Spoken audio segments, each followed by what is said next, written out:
This podcast idea is given by Sir Danish Tabassum. All right, everyone, welcome back to the Deep Dive. Today, we're doing things a little bit differently. We're going to be looking at two case studies, trying to unpack the business concepts they illustrate, but also, and this is really important, thinking about how the examiners think and how to approach business problems strategically. I like that idea. So often students can get bogged down in just trying to remember the definitions or the formulas. Right, exactly. But business is about applying that knowledge to real-life messy situations. It is, yeah. And examiners love to see that you can make those connections. Okay, so our first case study is all about Samira's Whiteboards, or SW for short. Catchy name. It is. Yeah. So Samira is an 18-year-old entrepreneur. She's just launched her company in Country H. Wow, 18. That's impressive. I know, right? Talk about ambition. So she's making these really innovative whiteboards. They're interactive. They've got all the latest tech built in. But of course, being a young entrepreneur comes with challenges, right? Definitely. What kind of challenges are we talking about? Well, think about it. She's probably working with limited capital, maybe struggling to keep up with production as demand grows. And there's always the threat of bigger companies muscling in on her market. Oh, yeah. That's a tough spot to be in. Exactly. And then, on top of all that, she's got this venture capitalist offering her a big investment, but wanting a large stake in her company in return. Decisions. It's a classic dilemma, isn't it? High risk, high reward. Absolutely. So let's start by digging into one of the key concepts here, working capital. Right. Working capital, the lifeblood of any business. I like that analogy. So for those who need a refresher, can you remind us what working capital actually is? Of course.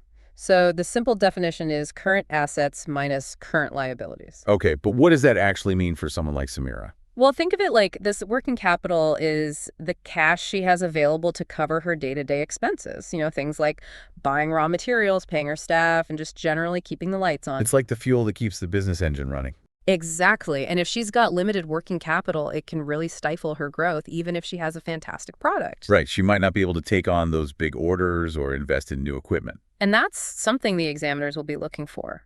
Can you connect those dots? Can you see how limited working capital can impact a business's ability to grow and compete? Got it. So let's have a look at figure 1.1, which is an inventory control chart for SW. Okay, let's see what we've got. Now remember, examiners love to see that you can use data to support your arguments. They do. It shows you're not just talking the talk, but you can walk the walk. Exactly. So this chart shows how Samira's stock levels have fluctuated between January and July. All right. I'm seeing some peaks and valleys there. Yep. And each of those movements tells us a story. It's like a little window into how the business is performing. I like that. So what kind of story is this chart telling us? Well, for starters, it shows us that demand isn't constant. It's going up and down. Which is pretty typical for a new business, right? Yeah, absolutely. There's going to be a lot of variability in those early stages. Okay, so let's say the examiner asks you to calculate the total number of whiteboards sold between January and July. How do we do that? Well, you can't just guesstimate. You need to use the data from the chart. Okay, so we would add up the maximum stock levels each month and then subtract the total of the minimum stock levels across those 7 months. Exactly. And that will give you the total number of whiteboards that were sold. But wait, there's more to it than just crunching numbers, right? You bet there is. Every whiteboard that Samira has in stock costs her money. Oh, yeah, good point. There's the cost of storage, the risk of damage or obsolescence. And the opportunity cost. Right, the money she has tied up in inventory that she could be using for something else like marketing or R&D. Exactly. So by calculating those sales figures and linking them to the costs of holding inventory, you're showing the examiner that you understand the bigger picture. You're thinking like a business owner, not just a student. Now you're getting it. And speaking of business decisions, let's talk about that venture capitalist Lara who's offering to invest in SW. Yeah, that sounds like a game changer, but it's not a simple decision, is it? Not at all. Remember, examiners love these kinds of scenarios where there's no easy answer. They want to see you weigh the pros and cons, think critically. Exactly. So on the one hand, venture capital could give Samira the financial boost she needs to really scale up her business. She could invest in more production capacity, hire more staff, maybe even launch a big marketing campaign. Right. And don't underestimate the value of having an experienced partner like Lara on board, someone who's been there, done that. That kind of mentorship can be invaluable. Absolutely. But on the flip side, giving up 40% ownership is a big deal. It means giving up a lot of control over the direction of the company. Right. Lara's going to want a say in how things are run, and that could lead to disagreements down the line. And there's also the risk of mission drift. If Lara's vision for the company doesn't align with Samira's. So it's a tough call. There are valid arguments on both sides, and that's exactly what the examiners want to see. Can you analyze the situation, identify the key factors at play, and make a judgment call based on the information you have? And even more importantly, can you explain your reasoning clearly and convincingly? Exactly, because in business, there's rarely a single right answer. It's all about justifying your decisions. Okay, so we've tackled working capital inventory control and even dip our toes into the world of venture capital. That's a lot. For one session, we covered a lot of ground. We did, but hold on to your hats because in part 2, we're going to be cracking open a can of fizzy drinks and exploring the challenges facing this established brand. Oh, I love fizzy drinks. This is going to be interesting. It is. And you know what they say? Sometimes the biggest companies have the biggest problems to solve. They do, and those problems often make for the most fascinating case studies. All right, everyone, thanks for tuning in for part 1. We'll be back soon with more deep dive insights. Can't wait. See you then. Okay, so now we're moving on to Fizzy Drinks FD. Fizzy Drinks, a classic case of a brand facing some serious headwinds. They've been around for ages, built a loyal customer base, but now they're dealing with increased competition, rising raw material costs, and even a drop in demand. So what happened? I mean, they were the market leader, weren't they? How do you go from the top to struggling to stay afloat? Well, that's what makes this case study so interesting, right? It's a cautionary tale about what can happen when a company becomes complacent. It's like they took their success for granted. Exactly. They assumed their customers would stick with them no matter what. But in today's market, you can't just rest on your laurels. You got to keep innovating. Keep listening to your customers. Absolutely. And Fizzy Drinks, well, they made a few key mistakes. One of them was their decision to cut costs by reducing the quality of their ingredients. That seems a bit short-sighted, doesn't it? I mean, wouldn't that impact their brand image? It did. And that's where the concept of intangible attributes comes in. Things like brand reputation, customer loyalty. Right. Those are things that you can't really measure on a balance sheet, but they're super important. Exactly. And Fizzy Drinks had built a strong brand over the years. People associated their drinks with quality and enjoyment. But when they started cutting corners, that image took a hit. It's like they broke a promise to their customers. Yeah, and trust, once it's broken, it's hard to rebuild. Okay, so they messed up the formula, but they also made another interesting decision. They cut back on marketing. Yeah, that one surprised me too. It seems counterintuitive, right? Yeah. When you're facing a drop in demand, you'd think you'd want to ramp up your marketing efforts. Right. Get the word out, attract new customers. Exactly. But Fizzy Drinks, well, they had this theory that they could maintain their profit margins by cutting costs and relying on their existing customer base. So they basically doubled down on their loyal customers, hoping they wouldn't notice the difference. Yeah, but they underestimated the power of competition and the fickle nature of consumer preferences. And that's where understanding demand comes in, right? Exactly. Demand isn't just about wanting something. It's about being willing and able to pay for it at a given price. And Fizzy Drinks forgot about that willingness part. Right. They assumed their loyal customers would stick with them even if the product wasn't as good. But they didn't account for the fact that those customers might be tempted by a competitor who was offering a better product or a better price. And that's exactly what happened, right? A competitor called TR entered the market and started stealing market share. Yep. TR was innovating, they were listening to customer feedback, and they were offering a product that people wanted. So Fizzy Drinks was basically caught napping. You could say that. Uh-huh. And the consequences were pretty dire. They lost market share, their profits took a hit, and their brand reputation was damaged. Okay, so we've talked about intangible attributes and the importance of understanding demand. But let's dive into the numbers for a bit.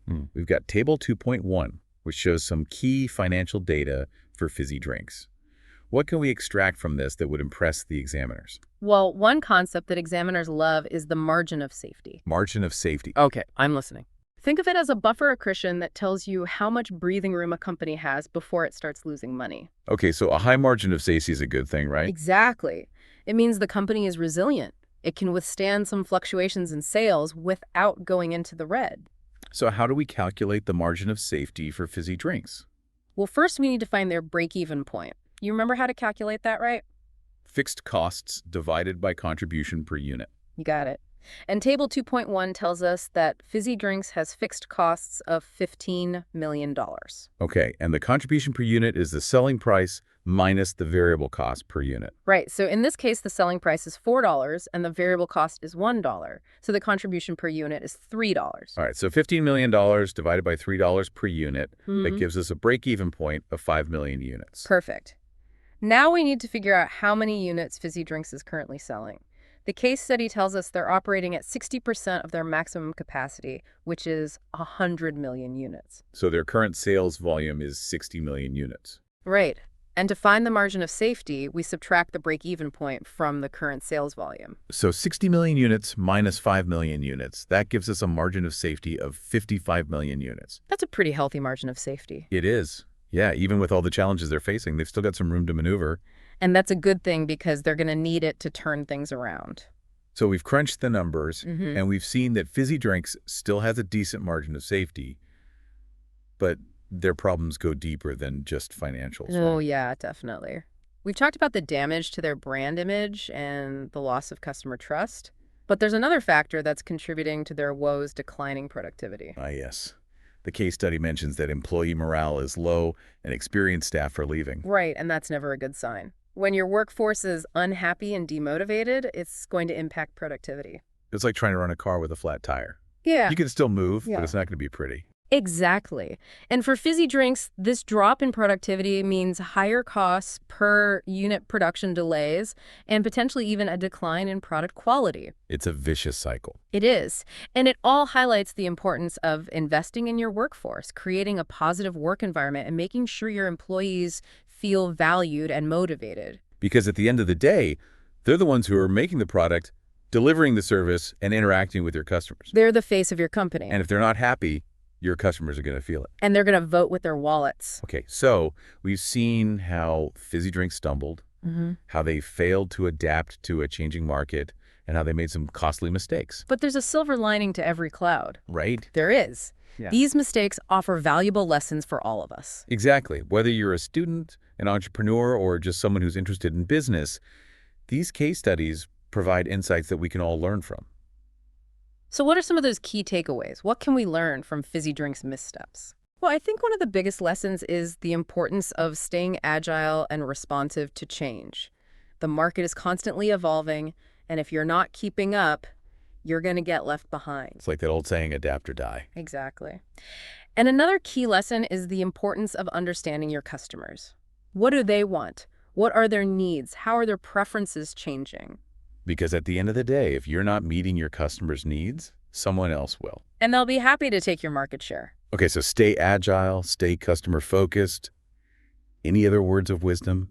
Well, I think it's also important to remember that business isn't just about the numbers. It's about people, it's about relationships, it's about building trust.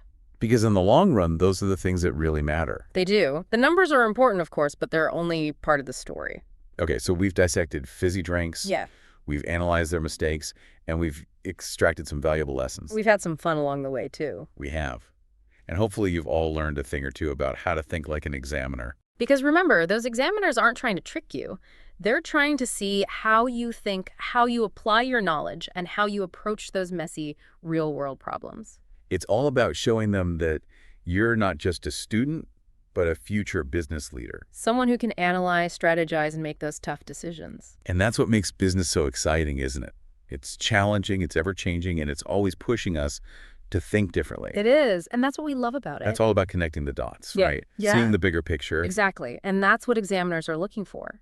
Can you take these concepts and apply them to different situations? Can you see the patterns? So for all of you listening who might be facing an exam soon, remember Samira and those fluctuating stock levels on her inventory control chart. Ah, yes. Yep. Figure 1.1. That chart is a goldmine of information. It is.